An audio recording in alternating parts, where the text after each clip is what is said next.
si tu es avec nous, qui sera contre nous? Personne, non.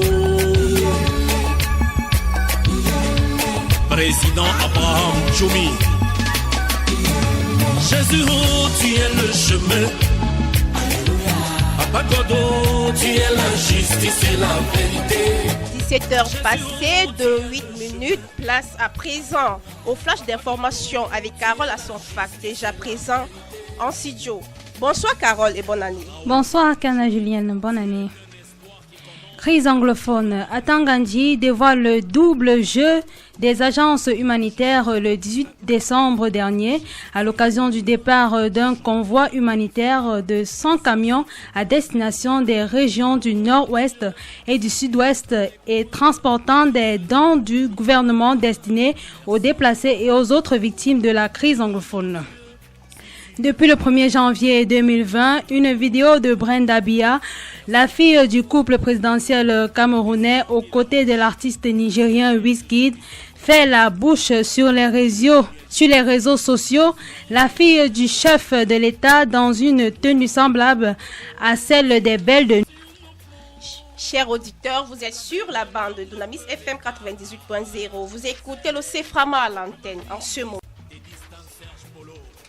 Faites de Dieu et sa bonté tout votre trésor. Abbé Belle Stéphane me l'a dit l'autre jour à Edea. 17h passées de 10 minutes. Place à la chronique avec Norbert Vin. Norbert, bonsoir. Oui, bonsoir. Et bonne année. Oui, d'ailleurs, à vous, Julie. Nous vous écoutons, Norbert. Le 31 décembre 2019, comme il est de tradition, Paul Biya, le président de la République du Cameroun, s'est adressé à la nation. Ceci à l'occasion d'un discours bilan et de perspective. Bilan d'une année 2019 mouvementée. Perspective d'une année pleine d'espoir, de sources bien introduites à étudier. Paul Biya est revenu sur plusieurs sujets, notamment politiques. Il s'agit en premier des grandes résolutions prises en 2019 pour régler la crise anglophone. À l'aube du grand dialogue national convoqué par le Vieux-Lyon à Yaoundé, les participants ont décidé d'un statut spécial pour les régions du nord-ouest et du sud. Chers auditeurs, bonne année à tous. Le cinéma camerounais ne cesse de faire l'objet de plusieurs critiques.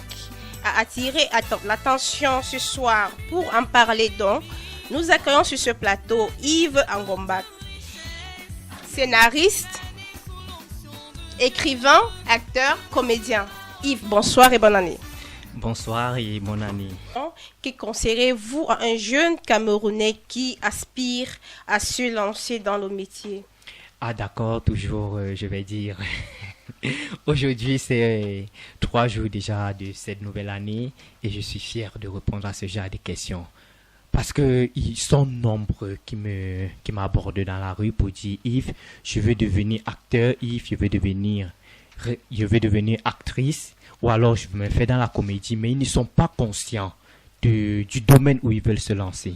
Parce qu'au Cameroun, des gens veulent devenir acteurs tout simplement parce que la vie est dure, ils veulent se faire de l'argent. C'est pour ça que je vais dire aux gens, ne venez plus perturber le cinéma camerounais si vous cherchez de l'argent, les amis. Le cinéma camerounais ne va pas vous donner de l'argent. Alors, si vous voulez faire du cinéma au Cameroun, venez par passion. Et c'est en le faisant par passion que vous pouvez avoir de l'argent. Ils sont très peu qui gagnent le cinéma, qui gagnent leur vie par le cinéma camerounais, franchement. Parce que vous voyez des gens là, mais vous ne connaissez pas des réalités. Plutôt, des réalisateurs camerounais passent le temps à prendre leur argent et à injecter dans le cinéma camerounais sans retour sur investissement. Même chose pour les acteurs. Les acteurs au Cameroun passent le temps à payer leur transport, leur nutrition, partir aux répétitions, payer des vêtements, partir au tournage, mais ils n'ont pas l'argent de ça.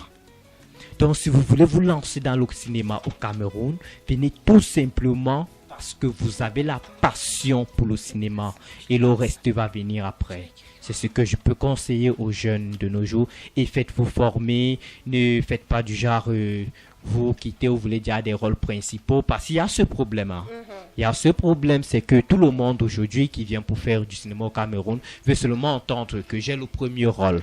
Non, quand vous venez accepter d'être figurant, accepter, et avec le temps, vous aurez la compétence et le jeu nécessaire pour avoir les premiers rôles. Ok, merci Yves d'avoir accepté de répondre à toutes nos questions.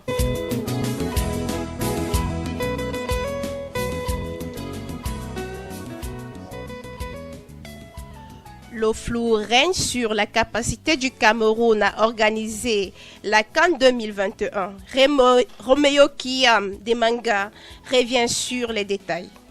Après s'être vu retirer l'organisation de la Coupe d'Afrique des Nations de football 2019, le Cameroun donne des signes inquiétants sur sa capacité à organiser l'édition 2021 de la CAN qui lui a été attribuée. Il ressort qu'il risque d'y avoir un retard. La livraison des infrastructures, stades, complexes hôteliers, routes, devant abriter la plus prestigieuse compétition footballistique du continent africain. Lorsque l'organisation de la CAN 2019 avait été retirée au Cameroun au profit de l'Égypte, cela avait provoqué des gorges chaudes au sein de l'opinion camerounaise. Pour apaiser les tensions, la Confédération africaine de football avait donc décidé d'attribuer au pays de Samuel Eto'o l'organisation de la CAN 2021.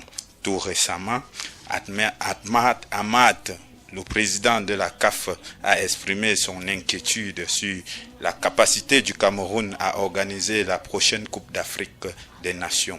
Le pays des lions indomptables va-t-il respecter le délai?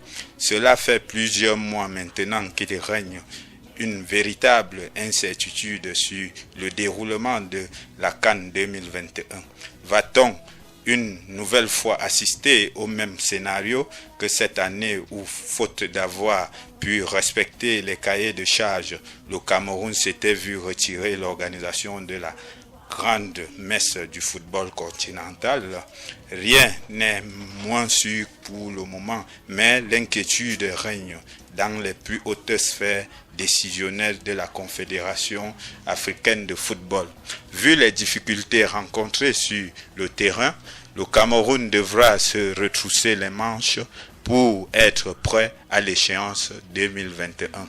Ahmad a pour sa part déclaré qu'à cause des contraintes climatiques, il sera presque impossible d'organiser la prochaine CAN en juin, comme ce fut le cas cette année en Égypte.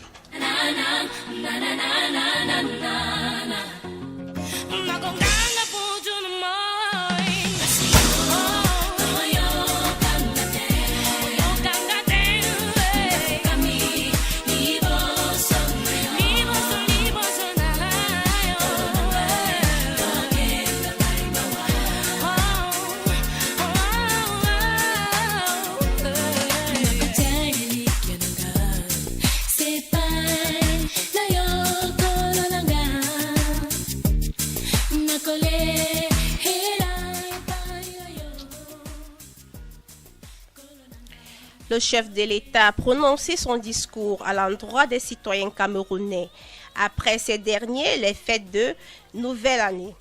Gothard nous revient d'abord sur l'intégralité de ce discours avant l'analyse.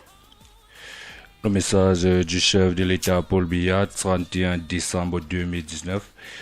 Camerounaises, Camerounais, mes chers compatriotes, l'an dernier, dans les mêmes circonstances, j'ai fait le point devant vous de la situation dans 3 secteurs fondamentaux de la vie de notre pays.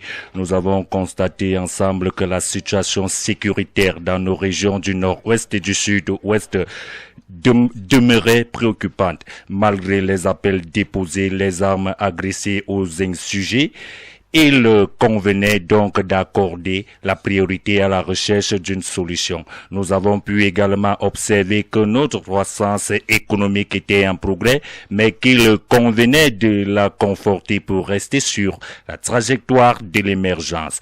Enfin, des preuves ont été apportées pour montrer que le progrès social au Cameroun n'est pas un vain mot. Ce complément essentiel de notre système démocratique est en marche dans ses différentes composantes, à savoir éducation, santé, emploi et bien d'autres, même si, bien entendu, des avancées sont encore possibles. Où sommes-nous un an de plus? S'agissant du progrès social, notre objectif reste d'améliorer les conditions de vie de nos citoyens et à terme d'éradiquer la pauvreté.